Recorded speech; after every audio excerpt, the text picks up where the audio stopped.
국내 국외 각 성전과 각 처소에서 예배드리시는 성도 여러분에게 우리 주 예수 그리스도의 은혜가 충만하기를 축복합니다. 성령께서 이 시간 우리 각 사람에게 차갑고 운동력 있는 말씀의 권능을 풍성하게 체험하게 하여 주시고 주 예수 그리스도를 아는 지식이 더하게 하실 것을 확신합니다. 오늘은 누가복음 17장의 3절과 4절을 함께 살펴보겠습니다. 3절, 4절, 2절을 함께 읽겠습니다. 너희는 스스로 조심하라. 만일 네 형제가 죄를 범하거든 경계하고 회개하거든 용서하라. 만일 하루 7번이라도 네게 죄를 얻고 7번 네게 돌아와 내가 회개하노라 하거든 너는 용서하라 하시라. 성경은 구원의 복음이 계시된 책입니다. 구원에 관련된 매우 중요한 낱말들이 있습니다. 언약, 구속, 은혜, 믿음, 회개, 용서 등입니다. 이 용어들은 분리될 수 없는 관련성을 가지고 있습니다. 구원의 복음에 관하여 온전하게 설명하려고 하면 이 낱말들 중에 어떤 낱말에서 시작하든 나머지 낱말들에 관련된 말을 하게 됩니다. 우리의 삶에 있어서 사물에 대한 무지와 오해는 여러 가지 해악을 초래합니다. 그 중에서 구원의 복음에 대한 무지와 오해는 다른 것으로는 비교할 수 없는 최악의 결국에 이르게 합니다. 구원을 얻지 못하게 되기 때문입니다. 구원의 복음에 대한 바른 지식과 이해를 가지려면 언약, 구속, 은혜, 믿음이라는 용어를 성경대로 알아야 합니다. 회개와 용서 또한 그러합니다. 회개와 용서에 대한 무지와 오해는 신앙생활 전반에 걸쳐서 폐단을 초래합니다. 본문의 예수님은 거듭하여 회개와 용서를 말씀하셨습니다.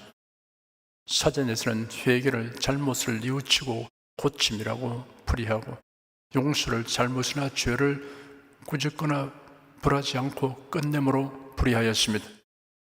그런데 회개와 용서가 구원의 복음과 신앙생활에 관련되면 사전에서의 풀이로서는 제대로 설명되지 않습니다. 사람이 아무리 열심히 신앙생활을 해도 회개와 용서에 대하여 무지하거나 오해하고 있으면 그의 신앙은 마치 물 없는 우물이요 비 없는 구름이요 불 없는 화로요 죽어도 죽어 뿌리까지 뽑힌 열매 없는 가을나무 같은 것입니다. 첫째, 하나님과 자신의 관계에서의 회개와 용서에 관하여 살펴보겠습니다. 회개는 구원을 얻는 데 필수적인 요소입니다. 누구든지 회개하지 않고는 구원을 얻지 못합니다. 예수님은 자신이 이 세상에 오신 목적에 대하여 말씀하시기를 건강한 자에게는 어머니 쓸데없고 병든 자에게라야 쓸데나니 내가 의인을 부르러 온 것이 아니요 죄인을 불러 회개시키러 왔노라 하였습니다.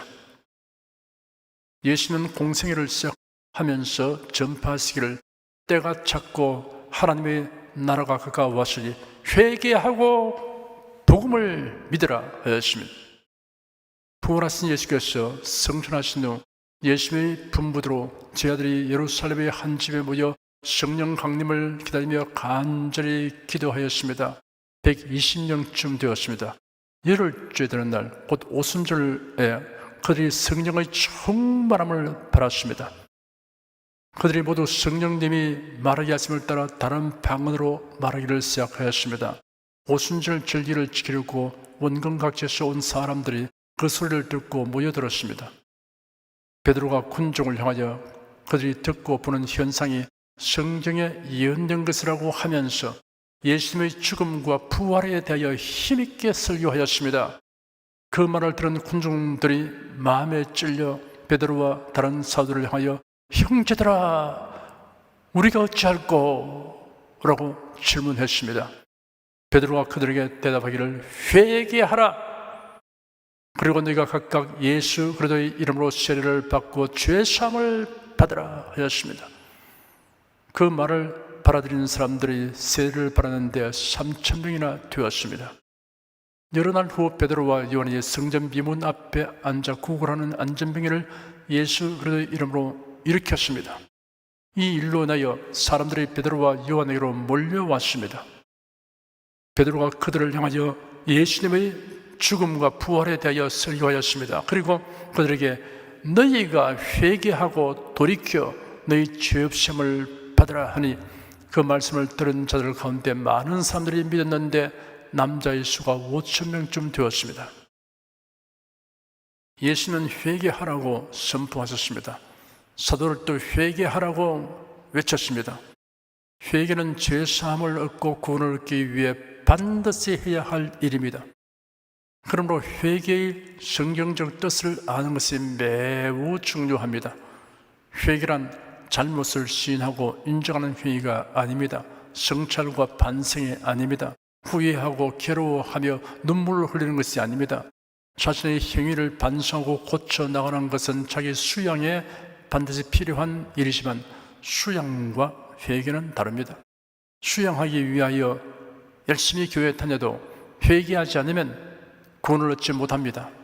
하나님으로부터 죄 용서를 받게 되고 구원을 얻게 하는 회개란 무엇인가를 알려면 성경을 상고해야 합니다. 회개와 용서를 알게 하여 주는 비유와 실제적 사건들이 성경 여러 곳에 기록되어 있습니다. 그 중에서 흉악한 강도가 회개하여 즉시 구원을 얻게 되는 장면이 자세히 묘사되어 있는 사건을 살펴보겠습니다. 예수께서 십자가에 못 박히셨을 때 그 좌우에도 십자가가 세워졌습니다. 그곳은 흉악한 강도들이 달렸습니다. 하나는 예수님의 오른쪽에, 하나는 왼쪽에 못 박혀 매달렸습니다. 그 중에 한 강도는 예수님을 모독하여 말하기를 당신은 그리스도가 아니요 그러니 당신과 우리를 구원하시오 하였습니다. 그러나 다른 한 강도는 예수님의 모습과 행동을 유심히 지켜보고는 성경에 예언된 메시아라는 것을 알게 되었습니다. 그는 그의 동료를 꾸짖으며 말했습니다. 네가 동일한 처벌을 받고 있으면서도 하나님을 두려워하지 않느냐? 우리는 우리의 행한 일에 합당한 벌을 받는 것이 당연하지만 이분은 아무것도 잘못한 것이 없다 하였습니다. 그리고는 예수님을 향하여 예수님, 주께서 주님의 나라에 들어갔을 때 저를 기억하여 주십시오 라고 간청했습니다. 예수께서 대답하시기를 내가 진실로 네게 말하니 오늘 네가 나와 함께 낙원에 있을 것이다 하였습니다. 두 명의 강도가 한 말은 몇 마디에 불과하지만 예수 그리스도에 대하여 각자의 심중에 가진 생각이 확실하게 표명되었습니다. 그리고 몇 시간 후 두 사람의 영혼은 각기 다른 세계로 갔습니다. 한 강도는 음부로 갔고 다른 한 강도는 낙원으로 갔습니다. 낙원으로 가게 된 강도는 죽기 직전에 구원에 이르는 회개를 하였습니다. 이 사건 기록은 구원에 이르는 회개와 주님의 용서에 대하여 명확하게 계시하고 있습니다. 구원을 얻게 하는 회개와 용서의 진리를 왜곡시키고 혼잡하게 하여 자신도 구원을 얻지 못할 뿐 아니라 다른 사람까지 지옥에 이르도록 하는 자들이 있습니다. 저주받을 행위입니다. 여기에 등장한 한 강도는 구원을 얻게 하는 회개가 무엇인가를 보여주는 역할을 하였습니다. 구원 얻은 강도의 회개와 예수님의 용서에 대하여 좀 더 자세히 설명해 드리겠습니다. 그 강도가 동료 강도를 향해 너는 동일한 처벌을 받고 있으면서도 하나님을 두려워하지 않느냐라고 꾸짖은 것은 지금 자신은 하나님을 두려워하고 있다는 사실을 말해줍니다. 그런 십자가에 못 박히는 형벌을 받는 상황에 처하여 하나님을 두려워하는 마음을 갖게 되었으니 불행 중 다행이었습니다. 공의로 심판하시는 하나님을 두려워하는 마음이 있어야 회개하게 됩니다. 하나님을 두려워하게 된 강도는 자신이 죄인이라는 것을 시인하고 자백했습니다. 그런 다른 강도에게 너는 동일한 처벌을 받고 있으면서도 하나님을 두려워하지 않느냐? 우리는 우리가 행한 일에 합당한 벌을 받는 것이 당연하다고 말했습니다. 자신이 죄인이라는 것을 아는 것만으로는 구원을 얻지 못합니다. 공의로 심판하시는 하나님을 두려워하는 것과 자신이 추악한 죄인인 것을 깨닫고 시인한 것만으로는 충분치 않습니다. 이로 인하여 마음 아파하고 슬퍼하며 탄식할지라도 이러한 것이 구원 얻게 하는 회개는 아닙니다. 예수 그리스도를 알기 전까지는 완전한 회개에 이를 수 없습니다. 자신이 죄인인 것을 시인한 그 강도는 또 다른 놀라운 사실을 깨닫게 되었습니다. 자신과 그의 동료가 형벌을 받는 것은 당연하지만 예수님은 죄가 없는데도 자기들처럼 형벌을 받고 있다는 것을 깨달았습니다. 그는 예수님이 그들과 같이 십자가에 달려서나 그들처럼 죄를 지은 것이 아니라는 사실을 알았습니다. 그는 예수님을 완전하게 의로우신 분이라고 깨달았습니다. 다른 모든 사람이 비방하고 조롱하는 와중에서 그는 소리내어 말했습니다. 이분은 아무것도 잘못한 것이 없다. 예수님을 의로운 분으로 알게 된 강도는 예수는 만왕의 왕이시고 만주의 주이시며 천국의 주인이시다라는 것도 깨달았습니다. 그런 예수를 향하여 예수님, 주께서 주님의 나라에 들어갔을 때 저를 기억하여 주십시오 라고 간구했습니다. 그런 예수님의 머리 위에 있는 명패에 적힌 글을 보았을 것입니다. 빌라도는 조롱삼아 나사렛 예수 유대인의 왕이라는 글을 써놓게 하였지만 그는 거기에 쓰인 글이 예수님에게 합당한 것이라고 믿었습니다. 그런 나사렛 예수 유대인의 왕이라고 써있는 것 이상으로 예수님을 알았습니다. 예수님은 유대인의 왕일 뿐 아니라 만왕의 왕, 만주의 주가 되시며 천국의 주인이 되신다고 알았습니다. 이 강도가 십자가에 못 박힌 예수님에 대하여 불과 몇 시간 동안에 겉으로 온전하게 알게 된 것은 하늘에 계신 아버지 하나님께서 알게 하여 주셨다라고 설명할 길밖에 없습니다. 예수께서 베드로에게 너는 나를 누구라 하느냐라고 질문하신 적이 있습니다. 베드로가 대답하기를 주님은 그리스도시요 살아계신 하나님의 아들이십니다 라고 대답하였습니다. 그러자 예수께서 이를 네게 알게 하니는 혈육이 아니요 하늘에 계신 내 아버지시니라 라고 말씀하셨습니다. 구원의 진리를 가르쳐 주어도 깨닫지 못하는 사람들이 부지기수입니다. 저와 여러분이 자신이 죄인이며 예수님을 구세주와 하나님 나라의 주인으로 알게 된 것 역시 하늘에 계신 아버지 하나님께서 알게 하여 주셨기 때문입니다. 그 강도는 예수님에게 예수님 주께서 주님의 나라에 들어갔을 때 저를 기억하여 주십시오 라고 간청하였습니다. 그는 흉악한 강도였지만 감히 주님의 긍휼과 용납하심을 간구하였습니다. 그리고 예수님에게 그의 영혼과 앞날을 내어 맡겼습니다. 그는 의로우시며 천국의 주인이신 예수님에게 자기를 기억하여 주기를 요구하였습니다. 주님께 기억하여 달라는 것은 주님의 나라에서 살게 하여 달라는 뜻입니다. 구원을 얻으려면 하나님을 두려워하고 자신이 죄인인 것을 시인하고 예수님이 그리스도가 되심을 알고 천국의 주권자이신 예수 그리스도에게 자신을 내어 맡겨야 합니다.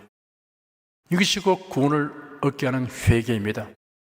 예수님은 회개한 강도에게 대답하시기를 내가 진실로 네게 말하니 오늘 네가 나와 함께 낙원에 있을 것이다 하였습니다. 이 말씀은 죄의 용서와 아울러 그에게 하늘 문을 열어주었습니다. 예수님과 그 강도는 오전 9시경에 못 박혔습니다. 그러므로 이러한 대화는 12시 전후에 있었습니다. 그리고 예수님은 오후 3시경에 죽으셨습니다. 회개한 그 강도는 그날이 지나기 전에 낙원에 들어갔습니다. 예수님은 그 사람에게 며칠 더 기다려 보라, 심사숙고한 후에 알려주겠다라고 말씀하지 않았습니다. 오늘! 이라고 말씀하셨습니다. 그 사람은 지옥 문 가까이에 있었는데 주 예수 그리스도께서 그를 낙원으로 들어 올렸습니다. 갈보리 언덕의 절망으로부터 기쁨이 충만한 낙원으로 진토와 그런 무더기에서 천국의 존귀한 자들이 있는 곳으로 옮겨갔습니다. 예수님은 내가 진실로 네게 말하니 오늘 네가 나와 함께 낙원에 있을 것이다 라고 말씀하셨습니다.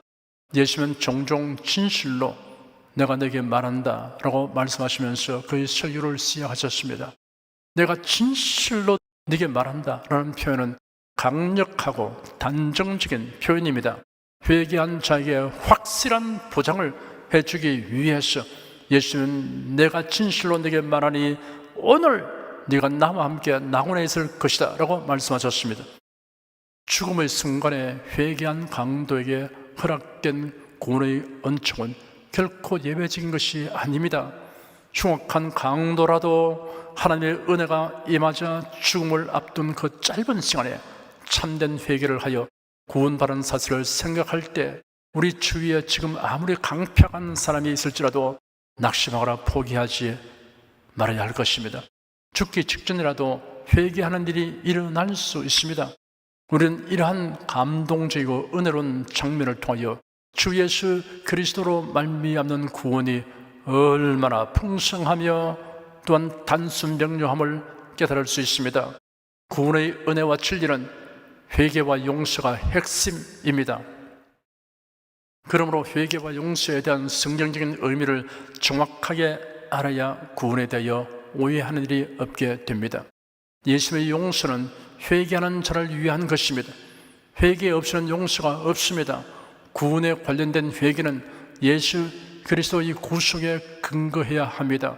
이러한 은혜의 법은 하나님께서 언약하시고 정하신 것입니다. 예수님이 인간의 죄를 대속하시기 때문에 이 세상 모든 사람이 다 죄사함 받았고 구원을 얻었다라고 가르치는 자들이 있습니다. 이러한 보편 구원론은 성경의 가르침이 아닙니다. 이단 사설입니다. 종교다원주의, 혼합주의, 포용주의도 이와 일맥상통합니다. 지금까지 제가 말씀드린 것과 같은 회개를 하지 않아도 하나님의 용서와 구원을 얻게 된다고 하면 성경은 거짓된 책이 되고 사도들은 거짓말쟁이며 교회는 문을 닫아야 한다는 말이 됩니다.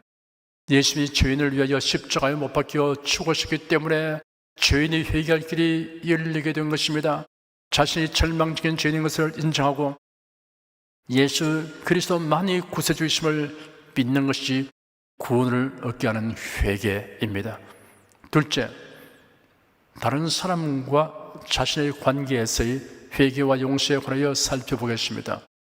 너희는 스스로 조심하라. 만일 네 형제가 죄를 범하거든 경계하고 회개하거든 용서하라. 만일 하루 7번이라도 네게 죄를 얻고 7번 네게 돌아와 내가 회개하노라 하거든 너는 용서하라 하시니라 라는 본문은 예수님이 하신 말씀입니다. 마태복음에는 동일한 내용의 말씀을 베드로의 질문에 대한 대답으로 하셨는데 그 기록과 함께 살펴보면 이해하는 데 유익합니다. 예수님의 제자 중에 베드로가 예수님에게 질문하기를 주님, 제 형제가 저에게 죄를 지으면 그를 몇 번이나 용서해 줘야 합니까? 7번까지 해야 합니까? 하였습니다. 예수께서 대답하시기를 내가 네게 말한다.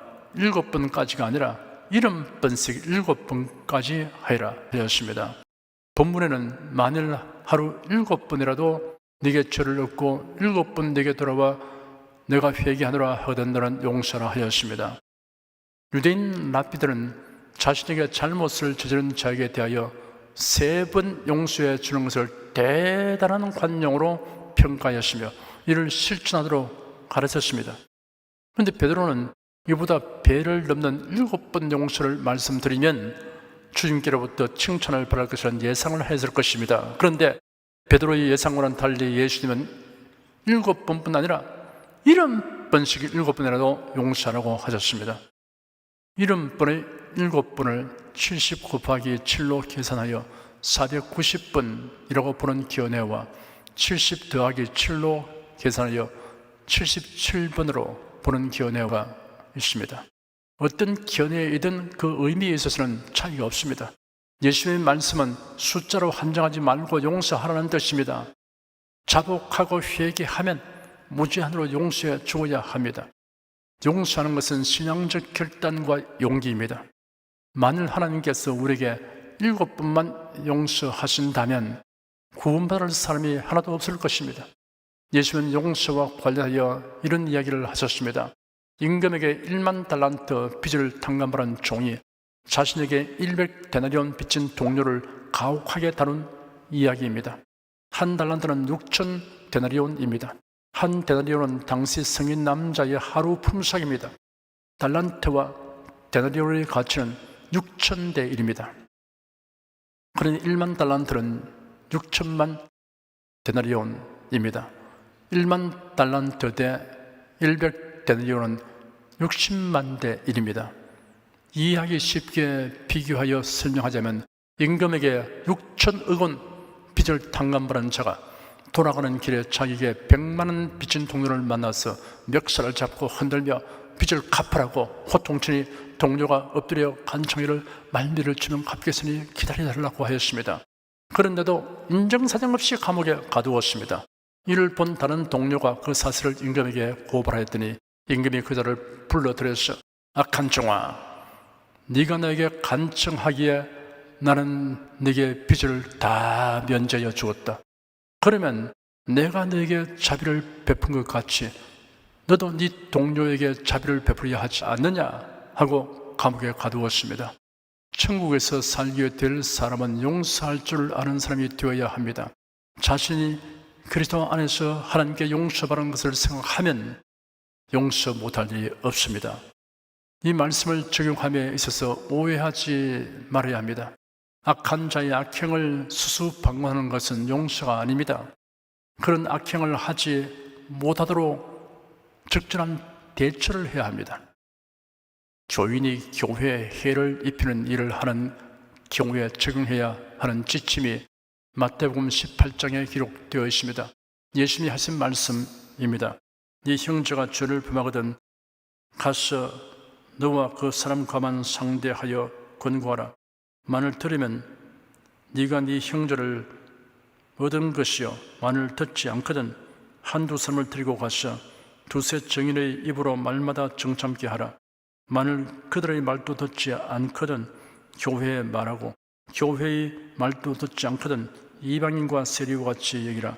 진실로 너에게 이르노니 무엇이든지 너희가 땅에서 매면 하늘에서 매일 것이요 무엇이든지 땅에서 풀면 하늘에서 풀리리라. 교회는 교회를 해치는 자를 징계할 책임이 있습니다. 개인적 권고를 듣지 않으면 두세 증인들의 입으로 모든 말이 확정되도록 해야 합니다. 그들의 말도 듣지 않으면 교회의 결정을 통고하고 제명 출교시켜야 합니다. 이러한 절차를 따른 교회의 결정을 하나님께서 인정하신다고 하였습니다. 다른 사람으로부터 부당하고 억울한 일을 당했을 경우에 적용해야 할 지침이 오늘 본문에 명확하게 기록되어 있습니다. 예수님이 친히 하신 말씀입니다. 너희는 스스로 조심하라. 만일 내 형제가 죄를 범하거든 경계하고 회개하거든 용서하라. 만일 하루 7번이라도 내게 죄를 얻고 7번 네게 돌아와 내가 회개하노라 하거든 너는 용서하라 하였습니다. 만일 네 형제가 범죄하거든 경계하라고 하였습니다. 꾸짖으라는 뜻입니다. 꾸짖음을 받고 회개하거든 용서라고 하였습니다. 악한 행세를 버리도록 꾸짖고 징계하여 성도답게 살도록 이끄는 것이 적극적인 용서입니다. 예수는 무원칙의 용서를 명하시지 않으셨습니다. 그리스도인은 유순하고 너그러워야 하지만 불의나 죄악과 타협해서는 안 됩니다. 불의를 포용하는 것은 더욱 큰 죄가 됩니다. 피해를 입은 상대에게 잘못을 뉘우치는 말을 하지 않는 자를 용서하는 것은 악을 조장하는 것이 될 수 있습니다. 하나님과의 관계에서 회개와 용서는 전적으로 예수 그리스도의 대속으로 말미암은 것입니다. 그런데 인간관계에서의 용서는 가해자가 피해자에게 자기 잘못을 시인하고 용서를 구해야 하고 피해자는 용서를 구원한 자를 너그럽게 용서해야 합니다. 가해자가 자기 잘못을 인정하고 용서를 구하는 것만으로 피해자가 용납한다면 그로서 종결됩니다. 하지만 진정으로 자기 잘못을 인정하고 용서를 구하는 가해자라면 피해자에게 끼친 고통과 손실에 대해 힘써 보상을 해야 합니다. 회개하는 일은 수치가 아닙니다. 신앙적 위대한 결단이며 용기입니다. 회개하는 사람은 진실성을 확인할 수 있게 하는 증거를 보여야 합니다. 자기 잘못을 인정하지도 않고 용서를 구해도 않는 가해자를 무조건 용서해야 한다고 주장하면서 용서하지 않는 피해자를 비판하는 것은 옳지 않습니다. 예를 들면 북한 정권이 우리 국민들에게 저지른 범죄를 그대로 좌시해서는 안 됩니다. 이는 실수로 범한 것이 아니라 계획적으로 행한 범죄입니다. 범죄 행위를 인정하지 않고 사과하지 않을 뿐 아니라 심지어 악행을 계속하는데도 용서해야 한다고 하는 것은 사랑이 아니라 범죄를 경우로 여기고 조장하는 행위입니다. 회개 없는 용서는 하나님 나라의 법이 아닙니다. 예수님의 사랑과 대속의 은혜는 회개하는 사람에게만 해당됩니다. 그리고 이 생에 사는 동안에만 회개할 기회가 주어집니다. 끝내 회개하지 않는 자는 지옥 형벌을 받게 됩니다.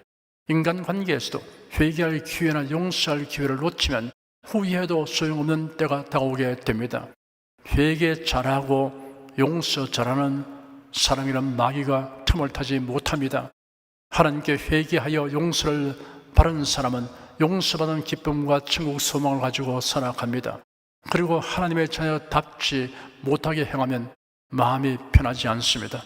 하나님께 잘못을 아뢰고 주님을 기쁘시게 하려고 애쓰며 성령님의 도움을 구하게 됩니다.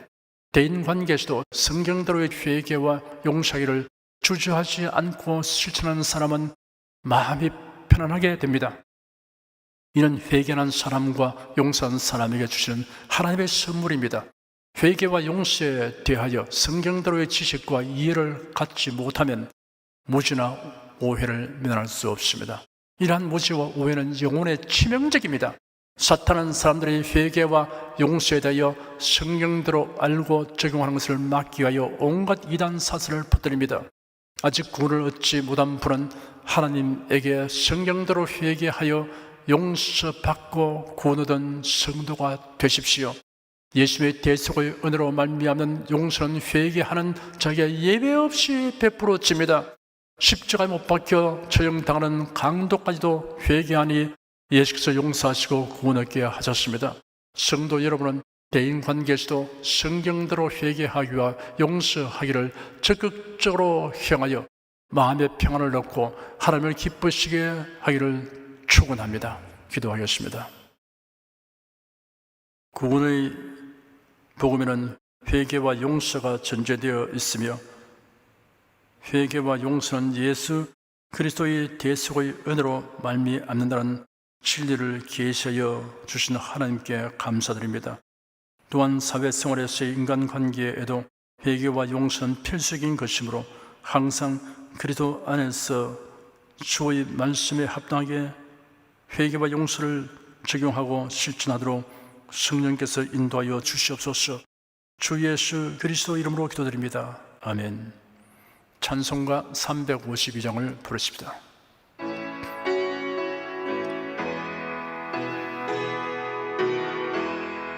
내 임금 예수 내 주여 이제이니 주님 앞에 한없는 은혜 받고서 내 생명 모두드리오니 그 풍성하신 은총을 주 내게 내려주소서.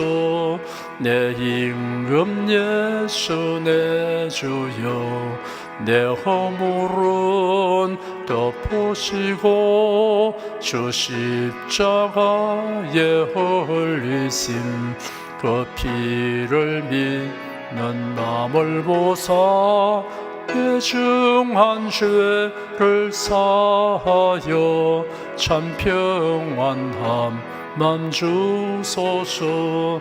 내 임금 예수 내 주여 주 은혜에 감격하여 한없는 감사 찬송을 내 주님 앞에 드리오며 내 마음과 정성 다하여 늘 기뻐하며 살리라. 내 임금 예수 내 주여 이 마음과 이 천한 몸 그 법의 피로 값주고 주 친히 사신 법이오니 나 이제 사나 죽으나 주 뜻만 따라 살리라. 여러분 중에 그리스도인이 아니었으나 지금 하나님의 나라 백성이 되고 하나님의 자녀가 되기를 원하시는 분이나 지난날 교회에 다녔으나 그동안 신앙생활을 하지 아니하신 분은 지금 저를 따라서 신앙 고백 기도를 하시기 바랍니다. 성도 여러분은 자신의 신앙을 견고히 하기 위해서 따라서 함께 기도하십시오. 하나님 아버지, 주를 불러주니 감사합니다. 예수께서 십자가에 못 박혀 죽으시고 죽음에서 부활하심으로 저희 모든 죄를 사하여 주시고 저를 구원해 주니 감사합니다. 예수님은 나의 구세주이시며 하나님이시며 주님이심을 믿고 고백합니다. 하나님을 변함없이 경외하고 사랑하고 의지하며 살겠습니다. 힘써 복음을 전하며 살겠습니다. 예수님 이름으로 기도드립니다. 아멘. 여러분 가슴에 손을 얹으십시오. 우리 기도를 응답하시는 하나님을 앙망하시기 바랍니다. 병약한 분들은 아픈데 믿음의 손을 얹으십시오. 주 성령께서 우리 가운데 임하여 계십니다. 예수님의 사랑과 능력과 대속의 은혜로서 우리를 치료하여 주십니다. 성령의 나타남과 능력으로 표적과 기사를 베풀어 주십니다. 나는 너희를 치료하는 여호와임이라 예수께서 가르치시며 천국 복음을 전파하시며 모든 병과 모든 약한 것을 고치시니라. 너희 중에 병든 자가 있느냐 위하여 기도할지니라. 믿음의 기도는 병든 자를 구원하리니 주께서 저를 일으키시리라. 병 낫기를 위하여 서로 기도하라. 이러한 성경 말씀에 의거하여 우리가 하나님께 신주를 간구하오니 응답하여 주시옵소서. 너희가 얻지 못하면 구하지 않기 때문이라고 말씀하셨으므로 기도하는 담력과 즐거움을 주니 감사합니다. 믿는 자들에게 이런 표적이 따르리니 병든 자에게 손을 얹으면 나으리라 하신 약속을 조차 지금 연약하고 병든 곳에 손을 얹고 간구하는 모든 성도들에게 하나님의 권능이 임하여 낫게 하여 주시옵소서. 병들어 고통하는 친족과 교우들을 위하여 기도하오니 불쌍히 여기시고 치료하여 주시옵소서. 모든 병과 모든 약한 것을 고치신 예수님께 간구합니다. 상한범 병든 몸을 고쳐 주시옵소서. 뇌, 구강, 혀, 척수, 갑상선, 임파선, 뼈, 골수, 인대, 관절, 디스크, 근육, 신경, 혈액, 혈관, 피부를 고쳐 주시옵소서. 시각기관, 청각기관, 심장, 호흡기, 소화기, 비뇨기의 기능이 완전하게 하여 주시옵소서. 예수 그리스도의 이름으로 명한다. 병마나 물러가라. 통증과 염증은 나을지어다. 암과 종양은 소멸될지어다. 각종 장애는 치유될지어다. 예수 그리스도의 이름으로 명하노라. 지금 낫게 될지어다. 순식간에 나을지어다. 모든 병과 모든 약함은 치유될지어다. 병약의 썩은 제거되고 긍휼한 것으로 충만하게 될지어다. 신주의 능력이 몸과 마음에 계속 머물게 하여 주시옵소서. 몸과 마음이 마치 유황가에서 나온 송아지처럼 독수리가 날개치며 올가음같이 활기차게 하여 주시옵소서. 생활에 다가오는 풍파는 고요하고 잠잠하게 하여 주시옵소서. 모든 일에 항상 모든 것이 능력하여 드리고 베푸는 일을 풍성하게 행하도록 하여 주시옵소서. 슬픈 일을 당한 성도들에게 주님께서 손님으로 붙들어 주시고 주님의 음성을 들려 주시옵소서. 슬픔보다 더 큰 위로가 임하여 속히 극복하게 하여 주시옵소서. 가정이 평안하고 가족이 모두 독실한 신앙을 가지게 하여 주시옵소서. 탁월한 지혜와 명철을 주셔서 모든 일을 바르게 분별하고 판단하며 선택할 수 있게 하여 주시옵소서. 어쩌나 오늘이나 동일하신 예수께서 지금도 우리를 용서하시고 치유하시며 위로하여 주시니 감사합니다. 예수 그리스도 이름으로 기도드립니다. 아멘. 내 믿음대로 될저다. 기쁘고 감사한 마음으로 예물을 드리십시다. 천지 만물을 창조하시고 주관하시는 거룩하신 하나님 아버지, 지난 한 주간 우리를 주님의 돌보시는 은혜 가운데 살게 하시고 오늘 거룩한 주의 날에 성도들이 모여 신령과 진정의 예배를 드리게 하여 주시니 감사합니다. 이 시간 설교를 통하여 은혜와 진리의 말씀을 듣고 깨닫게 하시니 감사드립니다. 우리가 주님의 말씀대로 행하며 살기 원하오니 권능의 손길로 도와 주시옵소서. 주님께도 베풀어 주시는 은혜에 감사하며 정성껏 예물을 드리오니 기쁘게 받아 주시옵소서. 우리 주 예수 그리스도 이름으로 기도드립니다. 아멘.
드리신 예물 위해 축복하겠습니다.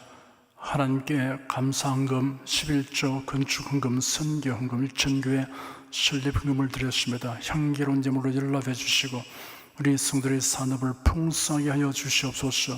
주 예수 그리스도 이름으로 축복하며 기도드립니다. 아멘.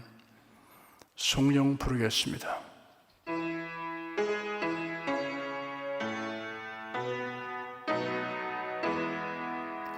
성부 성자 성령께 찬송과 영광 돌려보내세. 태초로 지금까지 또 영원 무궁토록 성삼위께 영광 영광. 아멘. 우리 주 예수 그리스도의 은혜와 하나님 아버지의 사랑과 성령의 교통하심이 은혜와 진리 가운데 살아가는 모든 성도들을 위해 임하시옵기를 축원합니다. 아멘.